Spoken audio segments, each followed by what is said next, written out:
Hello, my name is Brian. I recently bought a Tremic 5-speed conversion for my C3 Corvette. I told American PowerTrain that I would shoot some videos right from my customer experience to test drive. The boxes have arrived. The boxes have arrived. Everything seems to be in very good condition. We'll do an unbox in just a little bit. As you can see, I'm not a kid. This is my garage here in upstate New York. I'll be doing this project on my back without a lift.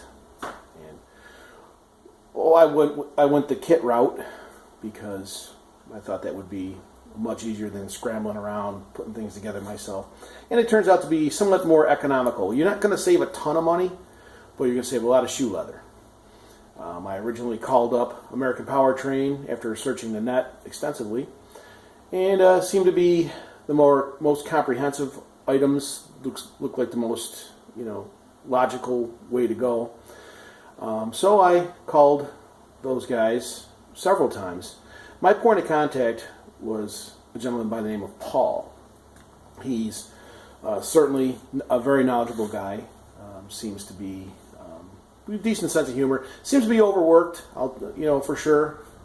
And as a just as a point of comfort for me, I got speaking with him about what I want to do, which direction I was heading, and he seemed a lot more interested in making sure that I got the right stuff that was going to be more compatible with what I want to do, as opposed to the most expensive stuff. Now, this is a salesman that would probably do better by selling me stuff maybe a little bit upper price and this, that, and the other thing, but he was very, very honest with me. And in fact, when I got ready to pull the trigger, about my third or fourth phone call, he had actually said, well, if you can hold off for a couple of weeks, they were going to do their annual Corvettes at Carlisle display.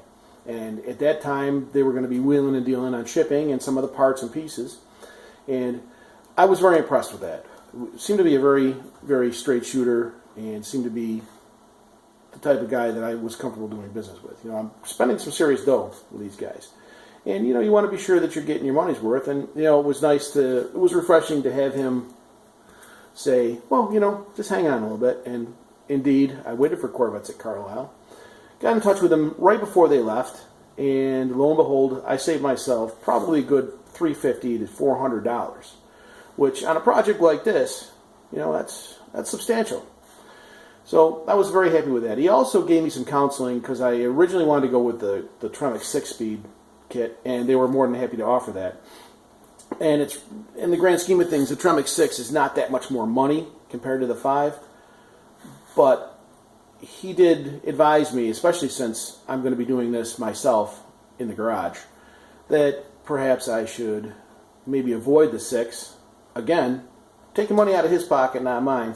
And that it was going to require me to do some chassis modification and some crossmember modification.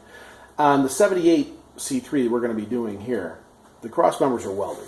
They're welded poorly. And definitely I could benefit from cutting the crossmember, setting it up and welding it. But again, unfortunately, I'm doing this on my back in the garage. I'm a capable welder. I have no problem doing that. But I do understand that it's not going to be the best possible job I can do given the circumstances here. If this was going to be a frame-off type of restoration, or we were going to actually get real intense with it, then you'll see when I show you the car, you'll see that the car itself is in fantastic condition. It was my father's car, treated just a little angel, treated it better than me, that's for sure. Just kidding. No, my old man's cool. But, it definitely was a car designed in the 70s to go 55 miles an hour. And in its configuration as they came from the factory, you got to remember, the speed limit was 55, and that was never going to change for the rest of the time. Well, time did change, and so did that rule. Back then, this car here is C3 with a close ratio on it. Excuse me, we've got flies in here. Damn horses.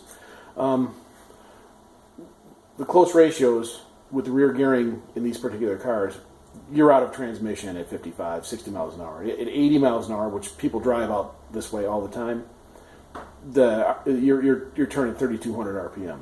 You've got issues with overheating. You're hammering the motor. You're just beating things to death. Another couple of things I considered. I bought everything from them. I bought the flywheel, the clutch, the drive shaft, the transmission, and I'm also going to be installing their Hyrdomax throwout bearing. Everything showed up here. The drive shaft took about an extra week and a half to get that, but they don't make those there. They're obviously made by a contract. However, everything did show up. Everything's here. You definitely want to resist on these heavier cars. If you've ever done a project like this, I've done swaps before, and I've also done conversions, but nothing of this scope here. Definitely want to, if you're staying with a 4-speed car, going to the 5-speed car, replace the flywheel. Don't have it surfaced. Modern flywheels are excellent quality. The alloys are much better than they used to be. A couple things to keep in mind. The flywheels, especially ones that end up with like 100,000 miles on them, the ring gear on the outside is going to wear and tear on you. So you'll end up taking all this time and effort and doing all this work. You'll put this thing together, and invariably within 10,000 miles or so, or 20,000 miles, you're going to end up with a busted tooth on a flywheel because you decided to save yourself $35. Doesn't pay. Get a premium quality flywheel, install it, replace it, don't refurbish it. It's not, refurbishing is old school. It's not something we're doing anymore. Toss that thing in the junk where it belongs. Another thing you want to avoid is aluminum flywheels, especially on these heavier cars. If it's gonna be a show car, or it's gonna be a drag car or something like that, well, maybe. Well, I would say a bracket racer. If you're gonna do it used for drags, you're gonna definitely stay with a steel wheel. It's very important that you understand that an aluminum flywheel does not retain inertia. You get a car that weighs as much as a C3, especially the older ones, and you're going to be scratching every time you go to take off at a light. Even if you have a low-speed gearbox, it's just not worth it, man. I've seen guys get all nuts and crazy, and they're going to go with all aluminum everything and ultralight this and drilled cranks and just everything is. And the thing is, you can't leave the line with it. You just, so if you're driving this is going to be a daily driver. This car is probably going to get another 100,000 miles on it. It's going to get it quick because I live a long way from where I work. So we're going to find out long term how this Tremic holds up. But again, a couple pieces of advice for you, and also the mechanical clutch. Just dump it. I know it's nice and romantic, and that's the way they built them, and that's what God wants, or whatever you think. I've got news for you. Those things suck. They wear out. They leak. I should say that the truck doesn't. The transmission doesn't leak. Let me start again. They leak power. They just slip.